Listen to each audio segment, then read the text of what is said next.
We're live. Welcome to the Rome Show. I got a special guest. How you doing? I'm doing great. Thank you so much for having me. Definitely, I appreciate you for making time coming on the podcast. Yes, well, thank you for inviting me. This is always fun to do. Right. Appreciate it. Appreciate it. Oh, I like it. I like the applause. So, radio personality. You've been doing radio for a while. Um, Yeah, long time. well-known radio voice. Media. What first drew you into broadcasting? So, really, like it was back in like a lot of people's origin stories. It was really like in high school where I did the morning announcements, but I also really loved Nessun, and I used to love watching it with my dad before school every day. And honestly, he would look at the female broadcasters and be like, "You could do that," because we're like, oh, like any other New England family, very into New England sports. And so, like, the seeds were sort of planted then.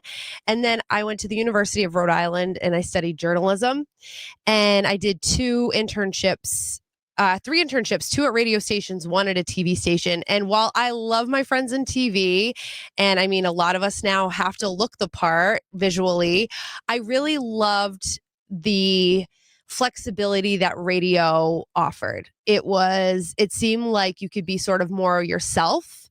I don't want to say that there were less rules, but it definitely seemed like you could be more of a personality if you were into radio broadcasting. Now, I mean, if I did news, of course, that's a little different than morning shows and in that space. But I think just really like loving pop culture and loving at that time, because I graduated in 2007. So at that time, radio looked a lot different than it does now. There was a lot of anonymity. You didn't really know who was on the radio. And I thought that that aspect was really cool. Now it's completely different. All the radio personalities are out there digitally. So now there's really not a lot of secrets as to what and who we look like. But I liked it at that point. So, would you prefer that it stayed like back then, where it's like low key, or would you keep it like how it is now, if you had a choice? Well, here's the thing. I mean, in any industry, especially these days, you have to be willing to be flexible and you have to be willing to change. So, through the years, obviously, radio's had a lot of competition. Radio has had to compete. I mean, in the early days with iTunes and streaming music. Now we compete with podcast. No, I don't want to say, I mean, I have my own podcast. So it's like we're kind of competing with ourselves in a way.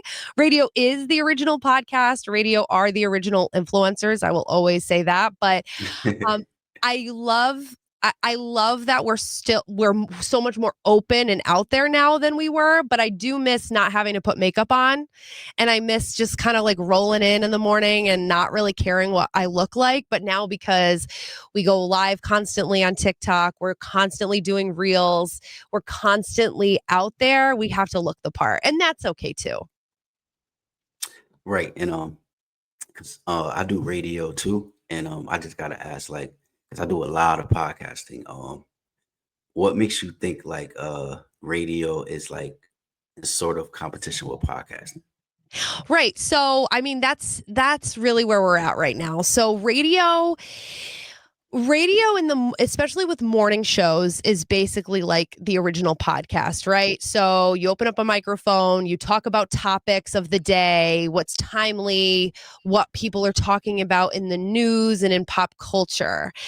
And then, so the good thing about podcasting is you have a longer form, right? Like you and I can sit here and chop it up for like an hour, and we don't have to stop for commercials.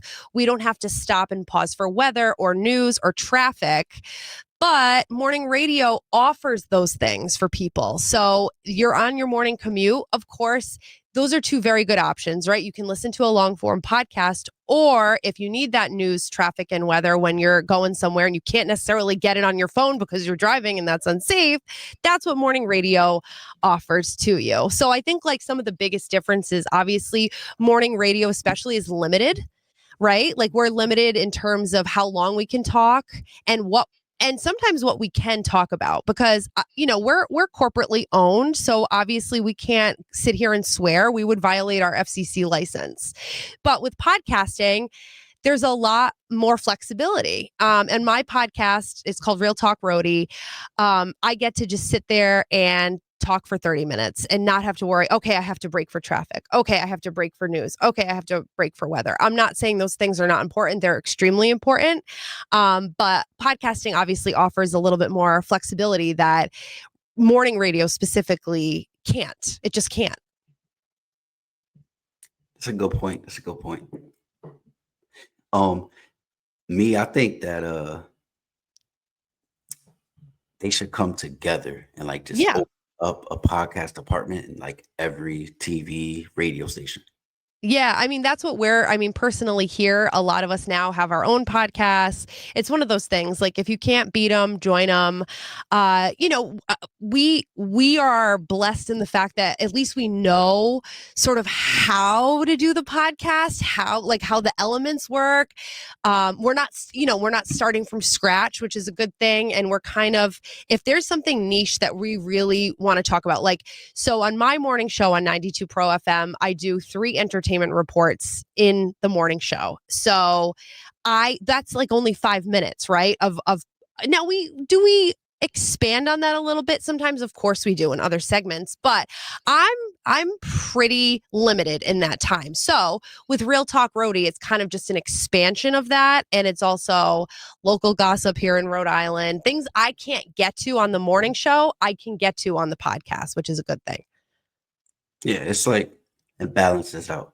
It It's a good does. thing. Yeah, it is. It is a good thing. But again, like if we were, people who work in radio these days, you have to be willing to be flexible. You have to be open to change. You have to be ready for whatever is coming next because my God, just even in the last few years alone, the business has changed so much. Oh yeah, every day, every month, every week. Mm-hmm. Yes. So do you feel like in the next 2 to 3 years they'll have that podcast department in every company, or you think it'll I take longer? No, I think it's already happening. I mean, I look at our competitors and they're doing a really great job with embracing podcasting. My own company is doing an amazing job with our Westwood One division with embracing podcasting, and we're kind of coexisting at this point, both radio and podcasting. So I think yeah, like it's already happening, and because we have to marry the two forms together. Right, it'll happen, and then Yeah. it'll make media even bigger, the biggest thing. Yeah. Especially like just because we're all constantly out here just trying to differentiate ourselves in a way. And it's hard to do that, right? It's hard to stand out when everyone's trying to do the same thing, especially in small markets. I'm in Rhode Island, you're in Connecticut. So you see it. We go to these influencer events and they're great, but everybody's doing sort of or trying to do the same thing. So it's all about trying to do your best to stand out in whatever way that is. And I think that's just really about being authentic and not really necessarily worrying about what everybody around you is doing. Oh yeah, good. That's a good one right there. And how do you balance being like informative, entertaining, your personal life, and Yeah. your family, and how do you Yeah, balance because everything? it's tough. So I'm a mother of, I have 2 kids. I'm a wife. So, I mean, I have no choice but to talk about my family on the radio because it would be, if we're opening our lives, it's tough. It's a beautiful balance in a way because you want to maintain some form of privacy. However, again, going back to trying to sort of compete with yourself and with other people, you also want to be able to let people in and to make yourself relatable. So, I mean, I have never cared, not that I've never cared, but I've always been pretty open with my family. I mean, to a certain extent, right? Like my kids are still little, so I want to protect them as much as I can, but it's okay to still talk about like relevant things that happen that other families might find relatable. This morning, we did a topic about not so scary Halloween movies that I can share and show my kids. Like, I can tell a story about how my 6-year-old came home and said, "Hey, this kid in class says 6'7" because some of us are 6 and some of us are 7." And I was like, didn't think I'd have to deal with 6'7" this early, but okay. And then, like, I've always talked about my husband and things that he and I maybe agree or disagree on. So I've always found it pretty easy to talk about my personal life. I know some other personalities don't radio personalities specific maybe aren't so comfortable. And then for podcasters, that's what they do. That's what you do, right? That you have no choice but to open up about your personal life. So what, because if that's what your podcast is about, if it's about family and your day-to-day things, you have to open up about that stuff. So it's you have no choice. And then in terms of like the work-life balance thing, I'm one of these people who always say there's no such thing as work-life balance. You just sort of do it. You get through your day to day and you try to do it as best as you can. I've yet to strike a balance in my life when it comes to my work and my personal life. They just sort of coexist with each other. And I just do the best I can. I know that when I went back to work after having my kids, I never took the only breaks I took were maternity leaves. But when I came back, it's like my life was elevated in a way because I appreciated my home life more when I was at work and I appreciated my work life more when I was at home. Right. It's like a roller coaster with that. Totally. It's always like a roller coaster. I mean, there's good days, there's great moments, and then there's moments you wish you could have done differently. And there's always going to be, as parents, there's always guilt. Oh, I had to go do this for work when I really wanted to be home, but I couldn't. But that I've accepted that. I accepted that a long time ago. Right. The balance thing, it'll get there. Yeah. Yeah. I mean, and if it doesn't, I'm okay with that too. Right. So, how do you handle a rough day? Uh, Sure. just trying to get some stuff done, trying to make some opportunities happen, and you're just told no all day. How Oh, would you okay. get through that day? I don't sit in it. I like the worst part. I like one thing I've really tried to work on is not going over and over and over again and like, oh, this is kind of Monday morning quarterbacking myself. Like, I just kind of say, okay, this happened. We're going to move on from it. What did I learn from it? I mean, I'm going to just be super basic and just tell you I do journal. I try to journal daily. I try to write down the ups and downs of my day. I can't always do it, but it helps me. I've tried the meditation thing. I do it sometimes. I'm not great at it because I'm not one of these people that can just sit there with my eyes closed and disassociate from life because I have 20 tabs open at all times. So that's a work in progress right there.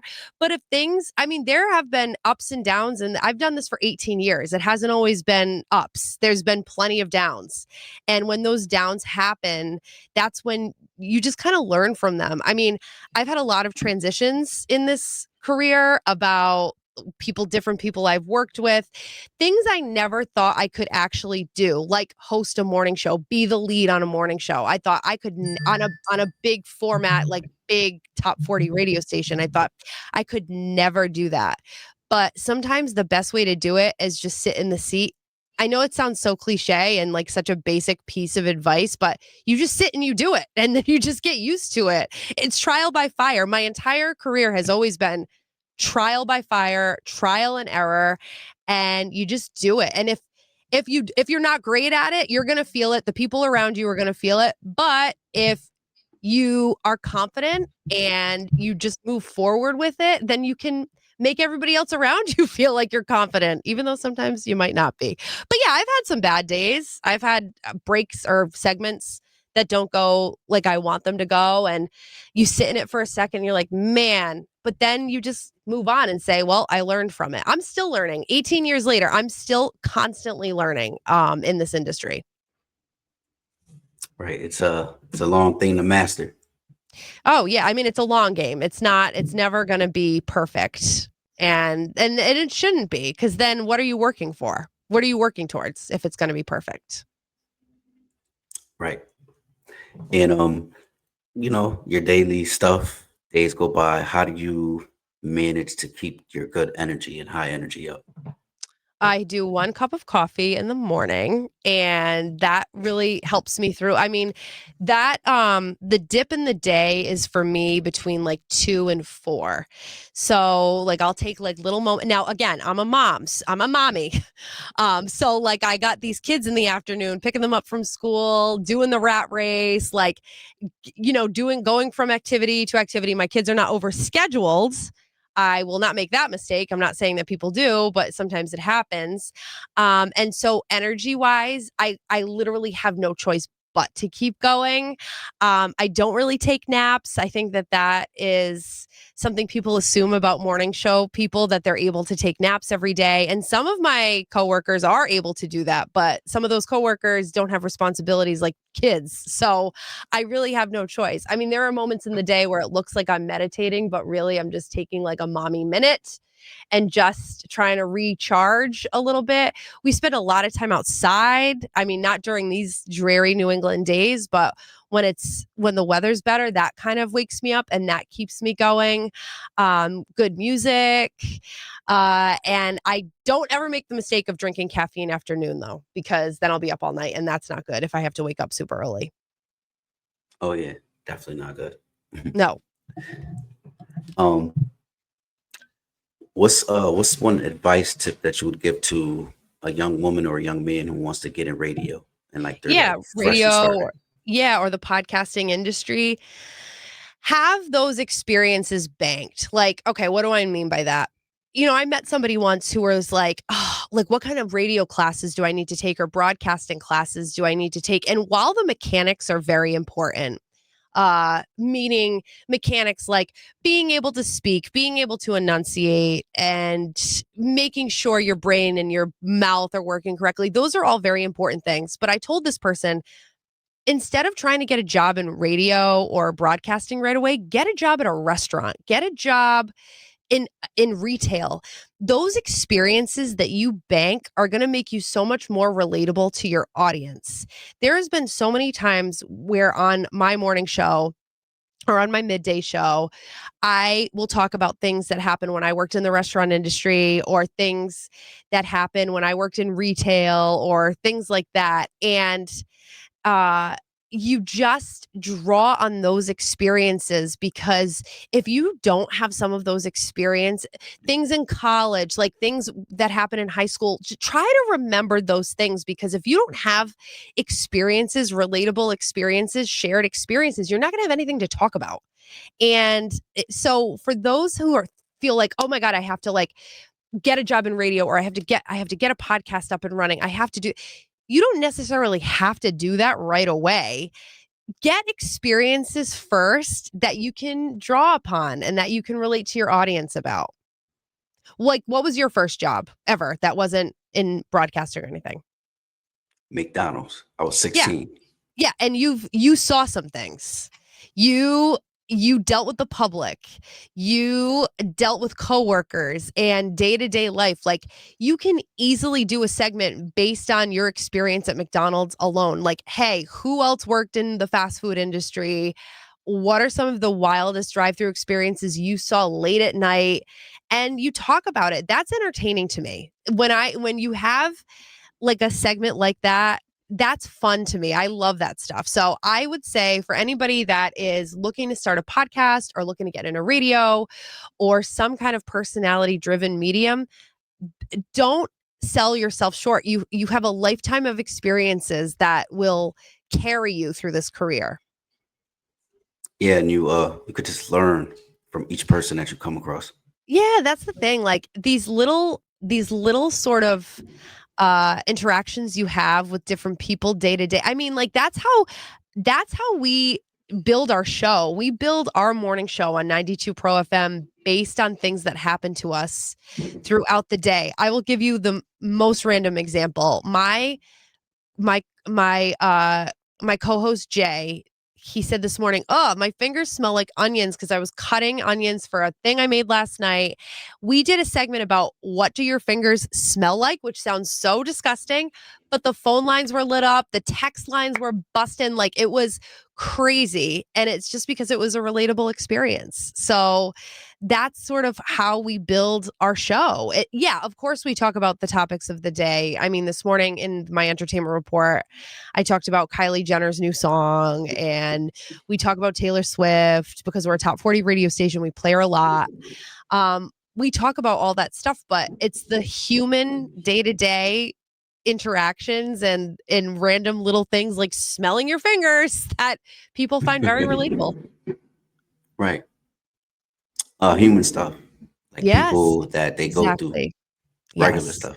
Yes, and just to know that you're not alone, and just to know that other people are having the same type of day-to-day life that you are, sometimes that because think about it, right? Like every morning I wake up, I go and I open the microphone, and I sometimes forget that there's actually people listening. Like I'm just sitting there just like shooting the you know what with my friends that I work with, and you forget that people are listening and they're agreeing or disagreeing, and you're having this dialogue with perfect strangers. It's a magical thing. Right. And I got one more question because I know you got to Yeah, get going. Uh, so what's next for you and your brand, your goals, your projects sure. that Yeah, you I could think talk about?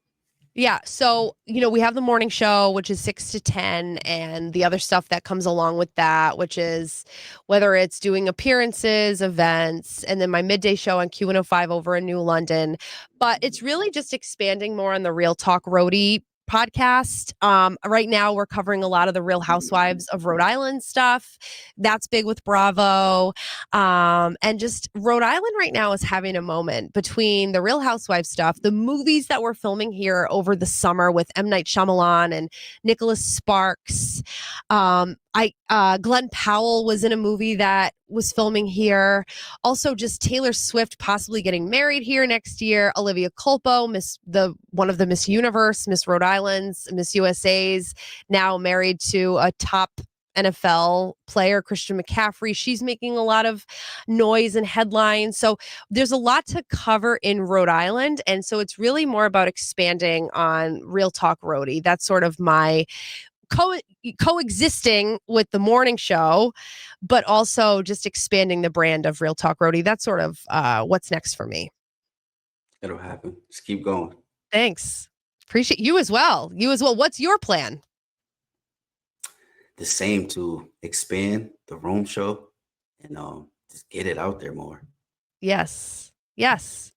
That's important. So yeah, Definitely.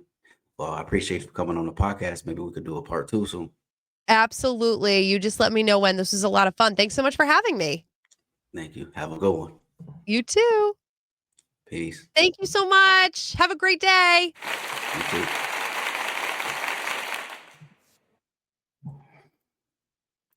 Another good episode. Don't forget to subscribe to my YouTube channel. It's your boy Go Roam TV. Follow me on X at Go Roam TV. And yeah, man, I'll follow you back. Don't forget to hit that subscribe button. This was 2 episodes today. Oh yeah, and it's also Newsday Tuesday, so you already know. Don't forget news update to my friend Len Bestoff from NBC Connecticut. It's your boy Go Room TV, and I'm out. Shout out to all my followers. Shout out to all my subscribers. I appreciate it. Much love.